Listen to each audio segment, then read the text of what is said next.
नहीं, ये 30 जून से ये काम हो रहा है। अब 25 जुलाई अंतिम तिथि है। इलेक्शन कमीशन ने एक चालाकी और की है कि कल जो अखबारों में विज्ञापन निकला है उसमें उसने डेट दे दिया है 25 जून। 25 जून से 25 जून 26 जून तक, 25 जुलाई तक।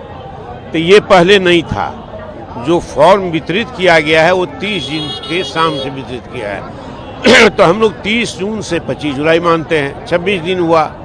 तो इलेक्शन कमीशन की ये भी चालाकी जो है, चतुराई है, यह किसी कुचक्र को बताता है। तो हमारा तो यही कहना है कि आपने जो विशेष गहन पुनरीक्षण के लिए स्पेशल इंटेंसिव आप जो कर रहे हैं सुपरविजन, तो ये 2003 के बाद हो रहा है। इस बीच में बहुत चुनाव हो गए हैं और जो सामान्य प्रक्रिया के तहत इलेक्टोरल रोल बनता है उसका अंतिम प्रतिवेदन प्रकाशित हो गया 7 जनवरी 2025 को। उसके बाद ये निर्णय हुआ है जनवरी के बाद बहुत विलंब से। 26 दिन में ये पूरा नहीं होगा।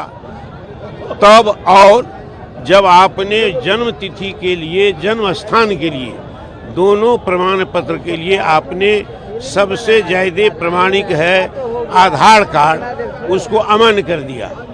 कहा कि आप अलग अलग बना करके दीजिए अपना जन्म प्रमाण पत्र और आवास प्रमाण पत्र, अमान्य कर दिया।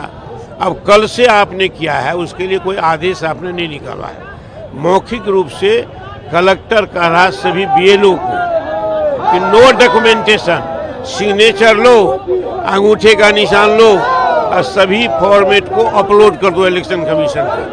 और वो 3 बार मॉनिटरिंग करता है, सुबह में करता है, दोपहर में करता है, शाम में करता है। इतना हेजिटेशन क्यों है, इतनी व्यग्रता क्यों है?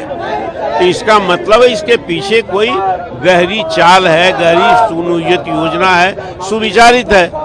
तो जो वोटर महागठबंधन के पक्षधर हैं उनको देना चाहता सरकार के खिलाफ वोटर हो गए हैं, उसका वोट काटना चाहते हैं आप। यही है, आपने दिल्ली में इसका प्रयोग कर लिया है। लेकिन बिहार तो आंदोलन की धरती है, यहाँ मताधिकार हमारा हड़पना चाहते हैं। तो मताधिकार जो है मौलिक अधिकार हमारा है, तो मौलिक अधिकार पर इलेक्शन कमीशन से चोट करवाया जा रहा है। तो इसका तो प्रतिकार होगा ना। इसी के प्रतिकार के लिए हम सड़क पर आए हैं। आगे भी बढ़ना पड़ेगा तो जाएगा, क्योंकि इस बार इलेक्शन कमीशन पहली बार मतदाताओं से, जनता से, आम जनता से टकरा गया है। पहले पॉलिटिकल पार्टी उस पर आरोप लगाती थी, अब मतदाता आरोप लगा रहा है कि क्यों हमारा आधार कार्ड का अधिकार छीन लिया, क्यों हमसे अब डॉक्यूमेंटेशन नहीं दे रहे हैं कर से। तो इसका मतलब आप बेईमानी कीजिएगा, ये मतदाता कहता है। तो मतदाता से इलेक्शन कमीशन आमने सामने हो गया है। तो हम तो यही बात कह रहे हैं कि गलत काम हो रहा है, इसको बंद कीजिए। राहुल गांधी और तेजस्वी सभी लोग इलेक्शन कमीशन ऑफिस तक मार्च करेंगे। अभी आएंगे, राहुल गांधी आ रहे हैं, प्लेन उनका हो सकता लेट हो, लैंड नहीं किया अभी, वो आ रहे हैं, आएंगे यहाँ से मार्च करेंगे इलेक्शन कमीशन के ऑफिस तक।